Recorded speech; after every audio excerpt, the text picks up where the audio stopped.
Self-deportation is easier for everyone. President Trump is trying to make it even more attractive. Free flights, $1,000 payments if you leave sua sponte. It costs about $17,000 to remove someone, so it's a net savings for you. It may also preserve an immigrant's ability to come here lawfully in the future. Joining us is former DHS senior advisor Charles Marino.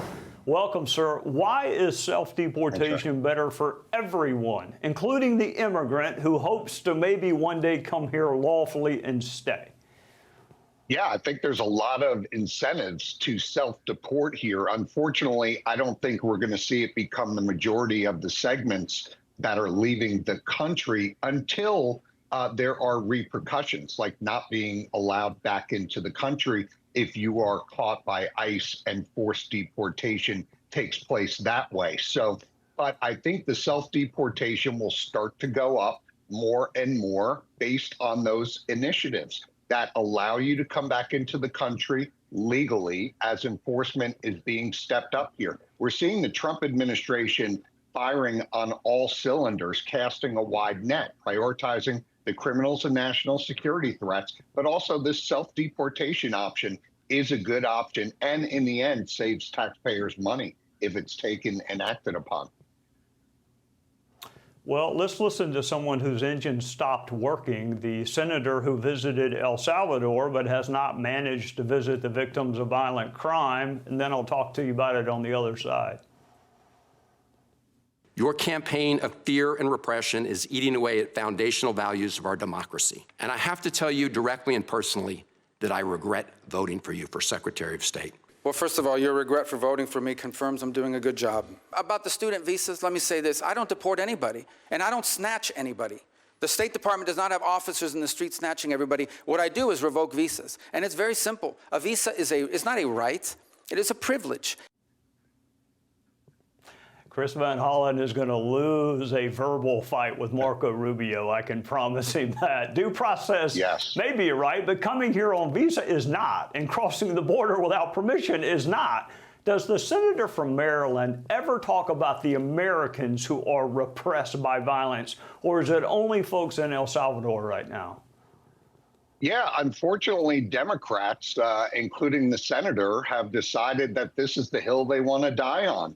They want to come out. They want to defend cartel members, gang members, violent criminals, national security threats, as opposed to standing up for their constituents. This is tragic, and it cost the left the presidential election, and they still don't understand this, why they are, continuing to stick up and support these very violent people that have violated our immigration laws and continue to prey on American citizens is unbelievable, and they need to be held accountable. Unfortunately, this all comes down to the voters in their district, and they have to be fed up to vote these people out of office.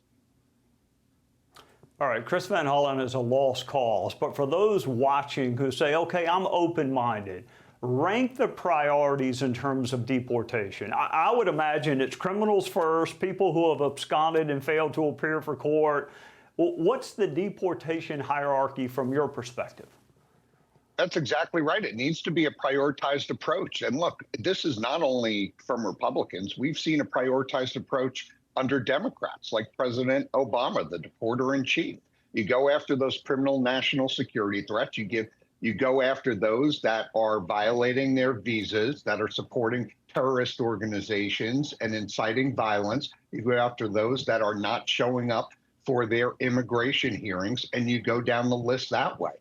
Democrats are supportive of sanctuary cities, but yet the policies of sanctuary cities are getting out the people that they don't want to have removed from the country. And those that came in here illegally aren't committing any additional crimes. But because sanctuary cities aren't allowed to work with ICE, what's happening is they're casting that wide net once again. And if they're identifying those in the country committing crimes and they come across somebody that's in the country illegally, guess what? They're not going to turn their back on that. And those people are also going to be deported.